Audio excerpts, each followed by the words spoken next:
Bismillahirrahmanirrahim. Assalamualaikum warahmatullahi wabarakatuh. Insyaallah di video ini kita kembali melanjutkan pembelajaran Iqra kita dan alhamdulillah sudah sampai pada tahap 7 ya. Di tahap 7 ini insyaallah kita akan mempelajari kalau di bahasa kita ada konsonan ya. Yaitu yang pertama mengenal bunyi akhiran an, in, dan un. Konsonan N lah ya ini mah, konsonan N. Atau disebut kalau di bahasa tajwidnya tanwin. Tanwin, tandanya seperti ini ya. Jadi tanwin itu harokat biasa tapi di double gitu. Fathah, ada dua fathahnya, itu namanya fathatain, tanwin fathah. Kasroh juga sama, domah juga sama, ada dua seperti ini. Ini namanya tanwin ya, fathatain, kasrotain, domatain. Nah ini ketika dibaca, ketika diletakkan pada sebuah huruf, maka huruf tersebut akan berakhiran an, in, kalau enggak un gitu, atau un gitu. Contoh, kita letakkan pada huruf dal. Kalau fathahnya satu seperti ini, maka ini da. Tapi kalau fathahnya dua, tanwin fathah, fathatain, maka ini dibacanya bukan da lagi, tapi ditambah akhiran an, jadi dan. Nah, kasroh juga sama ya. Kalau satu kasrohnya di, kalau dua kasrohnya din. Domah sama seperti itu, du. Ini dibacanya dun. Kita praktekkan pada suatu kalimat. Bagaimana cara membaca ini? A, ha, ini apa?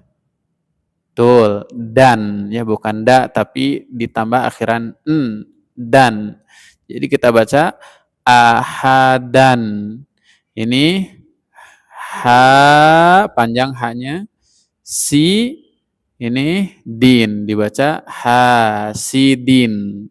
Ini ku, panjang u-nya karena setelah domah ini ada wawu, sebagaimana di video sebelumnya ya sudah kita bahas. Mudah-mudahan dapat difahami dan terus diulang materinya. Kemudian ini du atau dun? Iya, dun. Jadi dibaca ku'udun. Betul. Kita kepada kalimat berikutnya. Nah, di sini ada mim, di atasnya ada tanwin, fathah dua fathah atau fathatain. Maka ini baca man ya. Kalimatnya aliman. Ini qaf, di bawahnya ada kasrotain, qin.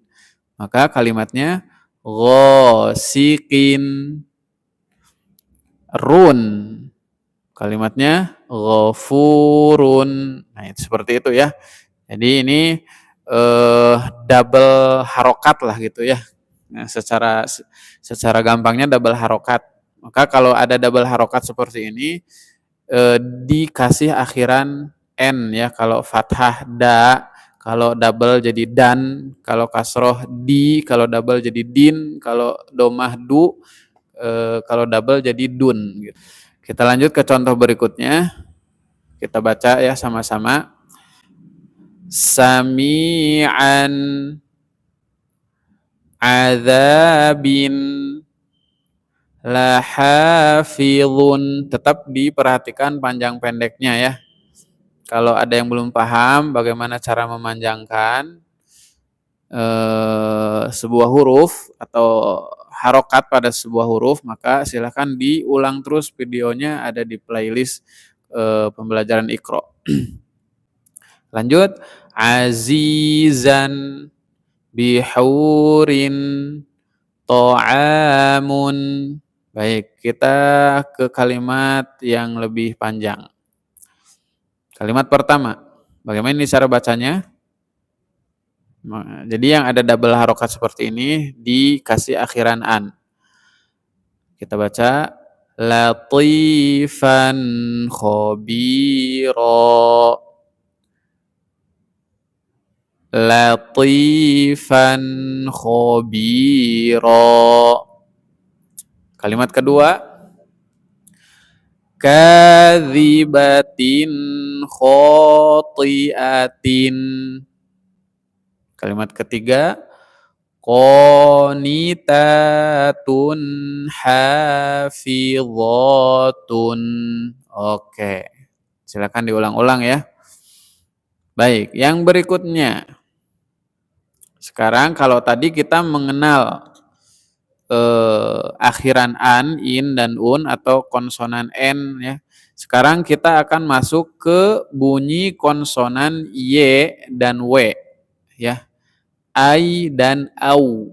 Ai dan au, atau di dalam tajwid ada yang namanya lin. Harful lin. Harful lin itu apa? Ada dua harful lin itu. Harful lin itu iya dan wau. Seperti ini contohnya. Jadi huruf lin itu ada iya dan wau. Kalau sebelum iya ini kasroh, maka ini disebut mad ya. Jadi kasrohnya jadi panjang. Kalau sebelum iya ini ada huruf ada harokat kasroh, maka iya ini menyebabkan kasrohnya panjang. Kalau sebelum ada iya, maka dinu. Kalau ada iya, maka kasroh ini akan memanjang dua harokat dinu gitu. Dinun itu disebut mad. Nah, sekarang kalau sebelum iya-nya, sebelum ya sukunnya ini fathah, maka iya-nya dibaca. Jadi konsonan iya ya. Jadi iya-nya dibaca dai gitu. Dainun. Dainun seperti itu ya. Begitupun huruf wau. Kalau wau seperti ini, jika sebelum wawunya domah, maka wawu ini akan menyebabkan domahnya panjang. Yang asalnya ula, kalau setelah domah ini ada wawu, maka u-nya panjang. Ula. Nah, tapi kalau sebelum wawu sukunnya ini fathah kayak gini, maka wawunya dibaca jadi au.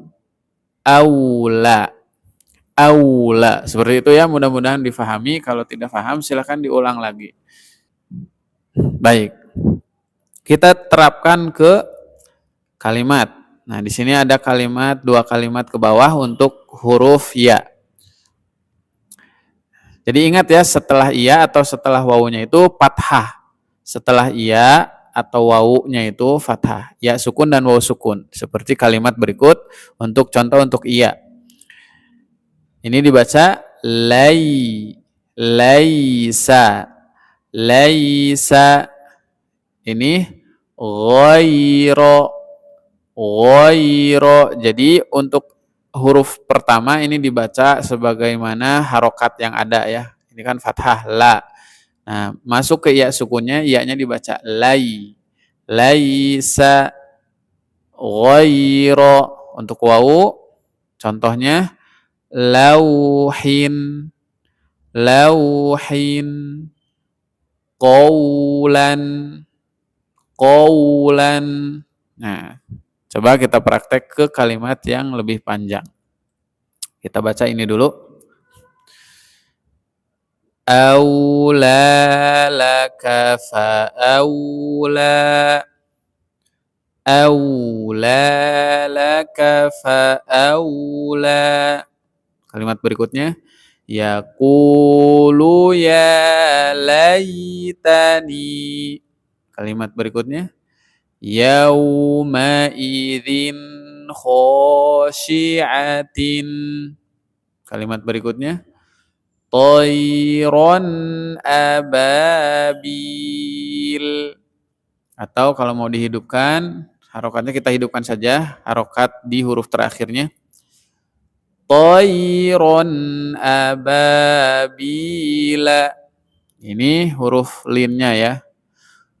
Tayron ababila.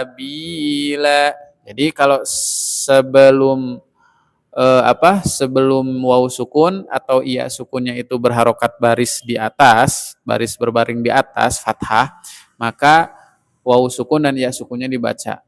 au atau ai ya. Kalau di sini contohnya kita pakai dal ya. Dai untuk iya, untuk wawunya pakai hamzah au. Seperti itu. Itu mungkin ya untuk di tahap 7 ini. Jadi di tahap 7 ini kita mulai masuk ke konsonan ya. Tadi akhiran an, in, un, sekarang konsonan y dan waw. Cirinya adalah untuk konsonan y dan waw itu jika sebelum waw sukun dan iya sukunnya itu berharokat fathah atau baris berbaring di atas. Baik, syukron. Mudah-mudahan bermanfaat. Assalamualaikum warahmatullahi wabarakatuh.